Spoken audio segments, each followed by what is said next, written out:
देखिए, आदिल राजा साहब पर आईएसआई लाहौर के सेक्टर कमांडर साबिक ब्रिगेडियर रिटायर्ड राशिद नसीर साहब ने एक डेफेमेशन का केस लंदन में डायल किया था, जब आदिल राजा साहब ने उनके बारे में कुछ ट्वीट्स और वीलॉग्स किए थे लंदन से बैठकर। कि ब्रिगेडियर राशिद नसीर जो है वो कुछ पॉलिटिकल इंजीनियरिंग कर रहे हैं और पीटीआई के खिलाफ काम कर रहे हैं, और कुछ डेरोगेटरी ट्वीट्स भी उन्होंने ब्रिगेडियर राशिद नसीर के खिलाफ किए थे। ब्रिगेडियर राशिद नसीर जो जनरल बाजवा के बहुत करीबी समझे जाते थे, उनके समधी मिट्ठू के बहुत करीबी समझे जाते थे, और लाहौर पंजाब आईएसआई के सेक्टर कमांडर थे। उस वक़्त आईएसआई ने ये फैसला किया कि sector commander brigadier Rashid Naseer Adil Raja पर लंदन में हत्या इज्जत का मुकदमा करेंगे उन ट्वीट्स के ऊपर। लिहाजा राशिद नसीर साहब ने लंदन में आदिल राजा पर हत्या इज्जत का मुकदमा किया। आदिल राजा साहब इस मुकदमे को लंबा करने के लिए और इसको खत्म कराने के लिए टेक्निकल ग्राउंड्स का सहारा लेते रहे। एक दफा उन्होंने कहा कि आदिल राशिद नसीर साहब जो हैं वो 25,000 पाउंड सिक्योरिटी जमा कराएं कि अगर वो मुकदमा हार गए तो क्या होगा। उसके अलावा और टेक्निकल ग्राउंड्स पर कि ब्रिगेडियर राशिद नसीर की का कोई खास नुकसान नहीं हुआ मेरी ट्वीट से, लिहाजा उनका मुकदमा खारिज किया जाए। तो वो इसको लंबा करते रहे, लेकिन बिलाखिर बरतानवी अदालत ने आदिल राजा के तमाम तौजीहात और दलाइल को मुस्तरद करते हुए मुकदमे में ताखीर करने पर उन्हें 10,000 पाउंड जुर्माना कर दिया है। और अब आदिल राजा को ब्रिगेडियर राशिद नसीर के खिलाफ करने वाले तमाम ट्वीट्स पर अदालत में सबूत देने होंगे कि क्या उनके ट्वीट सच्चे हैं या झूठे हैं। इसलिए मैं समझता हूँ कि आदिल राजा इसके बाद इन 10,000 पाउंड जो उन्होंने 17 अप्रैल तक जमा कराने हैं, फिर अब राशिद नसीर साहब रिटायर हो गए हुए हैं और वो ब्रिगेडियर रिटायर्ड राशिद नसीर हैं, लेकिन जब उन्होंने मुकदमा किया था तो वो ब्रिगेडियर राशिद नसीर थे और आईएसआई पंजाब के सेक्टर कमांडर थे। तो अब ये मुकदमा उसके बाद भी राशिद नसीर साहब फॉलो अप कर रहे हैं। Once an agent is always an agent. उनका आईएसआई ने उनको ये मुकदमा करने के लिए कहा तो वो इसको परसू अभी भी कर रहे हैं। और अब आज वो 10,000 पाउंड तो 17 अप्रैल तक जमा कराने हैं, लेकिन मुझे लगता है कि इस मुकदमे में आदिल राजा साहब को भारी जुर्माना हो जाएगा, क्योंकि वो जो ट्वीट्स उन्होंने राशिद नसीर के खिलाफ किए हैं वो साबित नहीं वो कर सकेंगे। इसीलिए वो डिले टैक्टिक्स ले रहे थे, टेक्निकल ग्राउंड्स ले रहे थे। बहरहाल हम कह सकते हैं कि आईएसआई को लंदन में आदिल राजा के खिलाफ पहली कामयाबी मिली है कि आईएसआई के साबिक सेक्टर कमांडर इब्तदाई तौर पर आदिल राजा को 10,000 पाउंड जुर्माना और एक मुकदमे में फंसाने के में कामयाब हो गए। फिर जैसे आपने कहा है कि उनको 10,000 पाउंड जमा करवाना होगा, तो ये भी कहा जाता है कि वो इंडिया के एजेंट हैं और जैसा कि वो वहाँ पर कोई स्पेसिफिक जॉब नहीं करते, तो ये इतनी अमाउंट होती है, काफ़ी बड़ी अमाउंट होती है। तो वो ये कैसे पैसे जमा करवाएँगे और अगर आगे इन केस उन्हें जुर्माना होता है, तो ये रकम का बंदोबस्त कहाँ से होगा? फिर देखिए, फंडिंग भी पूछी जाए। इसका मैं आपको ये सादा जवाब देता हूँ कि आदिल राजा साहब के जो वकील हैं ना अदालत में, वो जी। पीटीआई के लंदन के एक रहनुमा हैं।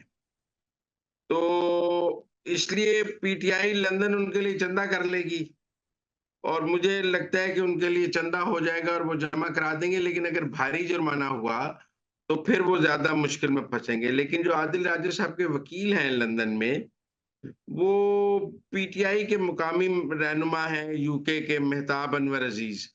तो इसलिए अगर पीटीआई यूके के मुकामी रहनुमा उनके वकील हैं तो इसका मतलब है तहरीक इंसाफ की उन्हें सपोर्ट तो हासिल है। लेकिन क्या तहरीक इंसाफ उनका जुर्माना अदा करेगी, ये एक नया सवाल है कि क्या अडयाला जेल से इमरान खान पीटीआई यूके को कहेंगे कि इनके लिए चंदा इकट्ठा करके इनके जुर्माना अदा किया जाए, और वो आगे जाके कितना जुर्माना होता है।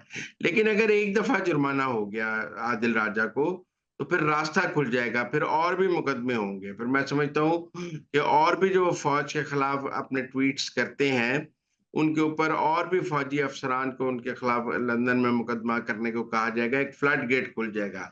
लिहाजा अगर तो आदिल राजा राशिद नसीर का मुकदमा रोक लेते, तो वो लंदन में जो मर्जी करते रहते। लेकिन अगर पहला मुकदमा आईएसआई वहां से जीत जाती है और उनका एक सेक्टर कमांडर लंदन में आदिल राजा को जुर्माना कराने में कामयाब हो जाता है, तो फिर तो किसी को भी कहा जा सकता है कि वो जाकर लंदन में आदिल राजा पर मुकदमा करे और वो फंस सकते हैं। लिहाजा ये एक टेस्ट केस था आदिल राजा के खिलाफ। ये जीतने के बाद उनके लिए लंदन में बैठकर जिस तरह के वो ट्वीट्स करते हैं वो मुश्किल हो जाएगा।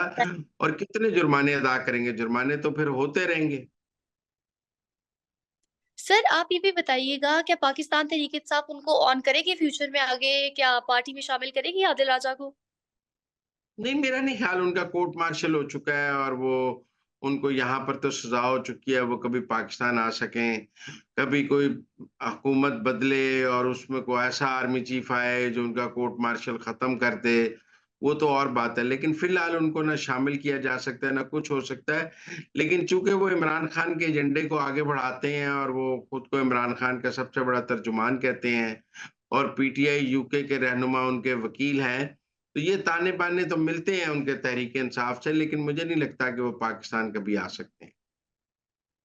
जी, बिल्कुल सर, आगे बढ़ेंगे और एक और अहम टॉपिक है जिस पर बात करेंगे। जैसे कि ईद की डेडलाइन दी गई थी कि ईद के बाद ये जो 6 जमाती अलायंस था तहरीक-ए-तहफ़्फ़ुज़ आइन, तो अब ये क्या करेगी? क्योंकि ईद तो गुज़र गई है। हाँ जी, कह रहे थे कि ईद के बाद बड़ा तूफ़ान आ जाएगा और ये तहरीक हुकूमत को बहा ले जाएगी। इसका पहला जलसा जो बलूचिस्तान में हुआ है, वो भी कोई इतना कामयाब नहीं हुआ है। और मेरा मतलब है कि अगर इसको महमूद अचकज़ई को इसका सरबराह बनाया गया है, तो महमूद अचकज़ई के पास तो बलूचिस्तान में एक वोट नहीं था, कहीं पे कोई नहीं है। मैं फिर कहता हूँ कि तहरीक-ए-इंसाफ का वाहिद ऑप्शन था कि वो मौलाना फज़ल उर-रहमान को इसका सरबराह बनाते हैं। मौलाना फज़ल हुँ, उर-रहमान ही कोई एहतजाजी तहरीक चला सकते हैं, महमूद खान अचकज़ई कोई तहरीक नहीं चला सकते। जो 6 जमातें इकट्ठी की हैं, इनमें दूसरी जो काबिल ज़िक्र जमात है, वो जमात-ए-इस्लामी है। मुझे नहीं समझ आई कि जमात-ए-इस्लामी अब इस इत्तेहाद में क्यों शामिल हो गई है।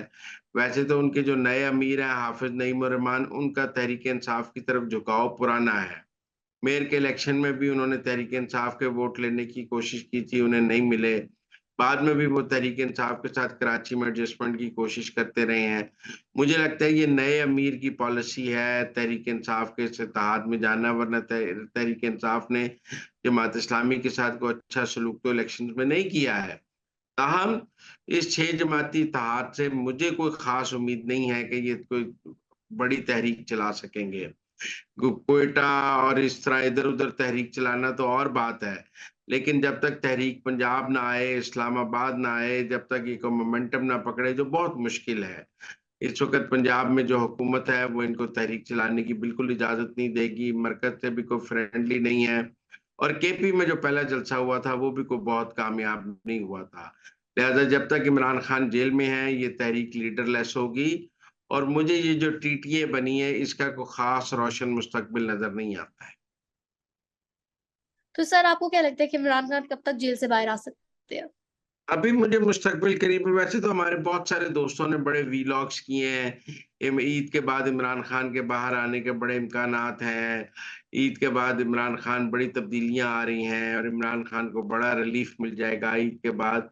लेकिन मुझे अभी वो फ़ौरी तौर पे नज़र नहीं आता है। मुझे नहीं लगता कि इमरान खान जेल से बाहर आ सकते हैं और उन्हें फ़ौरी तौर पे कोई रिलीफ़ भी मिल सकता है। जिस किस्म की वो गुफ्तगू कर रहे हैं, अभी मुझे उनका बाहर आना मुमकिन नज़र